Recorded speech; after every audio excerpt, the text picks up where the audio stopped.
Chers membres, la violence dite éducative ordinaire, ça reste encore un sujet tabou. Mais les conséquences sur la santé sont désormais connues et validées par les études scientifiques. En 2 minutes, j'aimerais partager les effets néfastes des fessées, mais aussi des insultes et des moqueries répétées et leurs conséquences à long terme sur la santé physique et mentale des enfants. Dans leur essence, les violences dites éducatives ordinaires infligent de la peur et du stress.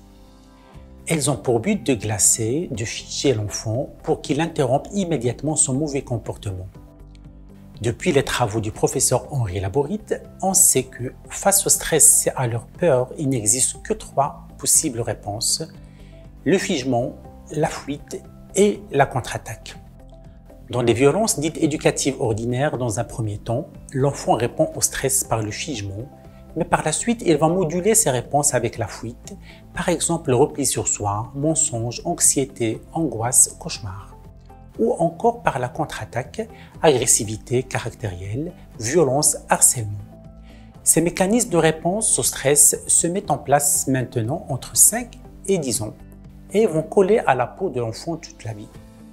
Au niveau neurobiologique, le figement de l'enfant est la conséquence d'une énorme libération d'hormones de stress dans l'organisme, dont le cortisol. Pour se protéger, l'organisme se met en mode défense. Le cortisol crée une sorte d'anesthésion, de bouclier émotionnel qui va nous déconnecter de la réalité. En d'autres mots, on se souvient de la douleur, de l'insulte ou de la fessée, mais pas vraiment du comportement qui a mené à cette punition, car le cortisol va empêcher de retenir la leçon. La répétition de ces violences dites éducatives ordinaires met l'enfant dans un état de stress permanent à tout moment. Il redoute la punition, tantôt une fessée, tantôt une humiliation, tantôt à l'école, tantôt en ligne ou à la maison. C'est la même chose.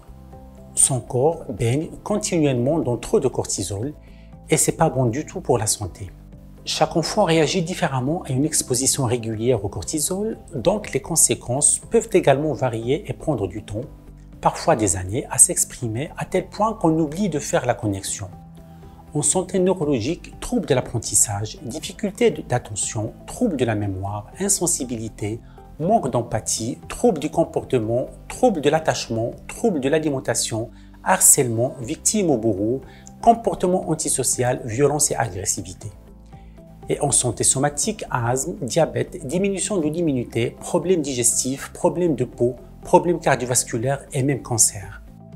Pire encore, des études épigénétiques ont clairement démontré que ce stress permanent modifie les gènes et donc entraîne des conséquences sur la descendance qui, moins sensible au cortisol, moins figée au stress, adoptera un tempérament naturellement plus agressif.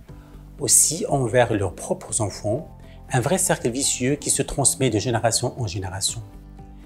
La Suède a banni les violences dites éducatives ordinaires depuis 40 ans et en 3 générations, l'occurrence de ces troubles a significativement diminué et les petits Suédois aujourd'hui sont de bien meilleurs apprenants.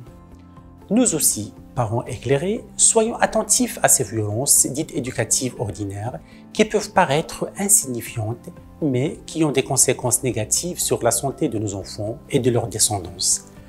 Envie d'aller plus loin? Parlons-en.